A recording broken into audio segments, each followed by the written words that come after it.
يا لا لا لا لا يا لا لا يا لا يا لا لا لا لا لا لا لا لا يا لا لا لا لا يا لا لا لا يا لا لا لا لا يا لا لا يا لا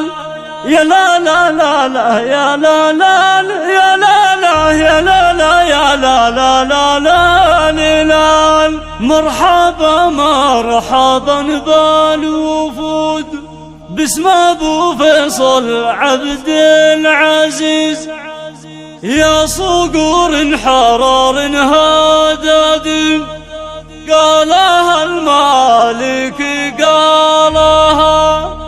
انطر يحرف الكلام من هجوس مثل الغمام وبلغني لغاية مرادي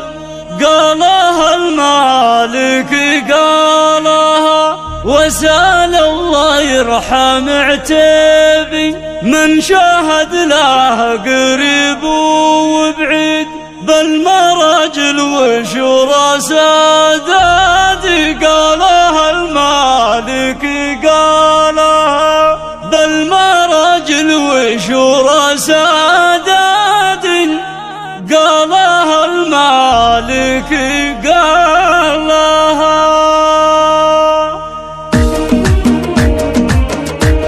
الحصري والمميز لدى زفات الأميرة وباسم اخواني لجنبي سلامي فعلهم مشهود في كل مجال كاسبين الطيف في كل حال لطلب الزفات والشيلات الاتصال على 0534 50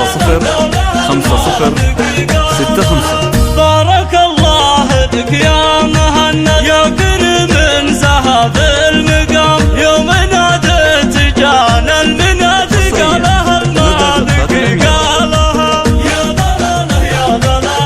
يا لا لا قالها المالك قالها والعواني محل الشرف من محمد وهو ينعرف طرزناه وعقل الركاد قالها المالك قالها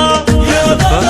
يا لا لا يا لا لا قالها المالك قالها مرحبا يا هالشوق بعموم شيخكم ابن زاحم يدوم قولوا فعل محلوم الوكاد قالها المالك قالها يا لا لا يا لا لا يا لا لا قالها المالك قالها لطلب الزفات والشيلات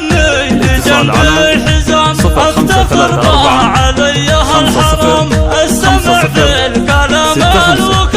قالها المالك قالها يا لا لا يا لا لا يا لا لا قالها المالك قالها ارحبوا يا عزاز الضيوف ارحبوا عاد 100 ألوف مرحبا عاد ما سال وذ قالها المالك قالها يا لا لا يا لا يا لا لا قالها المالك قالها مرحبا عند روس الرجال اهل طلاه وقالاه ومال واهل فهموا وعلموا وبعد قالها المالك قالها يا لا لا يا لا يا لا لطلب الزفات والشيلات الاتصال على 0534 نوركم زاد للقصر نور مرحبا من صميم الفؤاد قالها المالك قالها يا لا لا يا لا يا لا لا قالها المالك قالها يا لا لا يا لا يا لا لا قالها المالك قالها حصريا لدى زفات الأميرة.